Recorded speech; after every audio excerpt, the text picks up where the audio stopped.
ایک گھر کے اندر کئی افراد موجود ہیں اور ان کا مشترکہ کاروبار ہے، رہائش بھی مشترک ہے، کھانا پینا خرچہ وغیرہ سب مشترک ہے۔ اگر بالفرض ان کے کاروبار کو تقسیم کی جائے تو ہر ایک حصے میں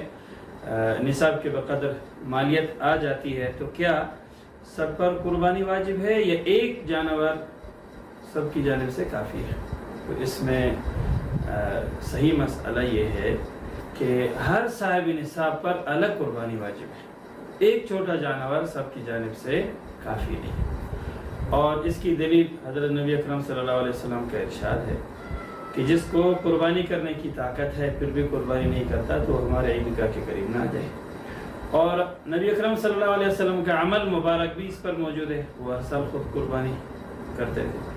اور ازواج مطہرات رضی اللہ تعالیٰ عنہن کے لیے الگ سے قربانی، اور حضرت فاطمہ رضی اللہ تعالیٰ عنہ کے لیے الگ سے قربانی۔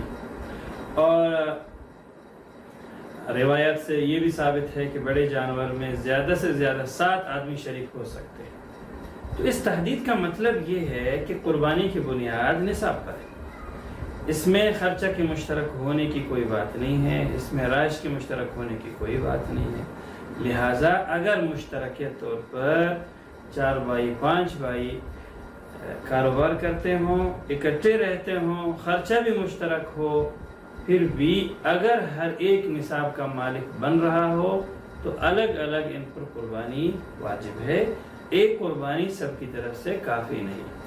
اگر کسی چھوٹے جانور میں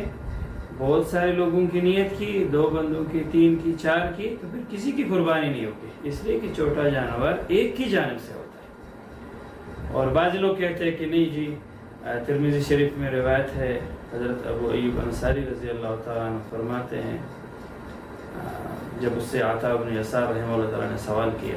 تو اس نے جواب دیا کہ نبی علیہ السلام کے دور میں ایک بندہ قربانی کرتا تھا اپنی طرف سے، اپنے اہل و عیال کی طرف سے، اور خود بھی کھاتا تھا، لوگوں کو بھی کھلاتا تھا اور کافی ہو جاتا تھا۔ امام ابو حنیفہ رحمہ اللہ فرماتے ہیں ترمذی شریف کی روایت کا مطلب یہ ہے کہ ثواب میں شراکت درست ہے، ایک قربانی ہے،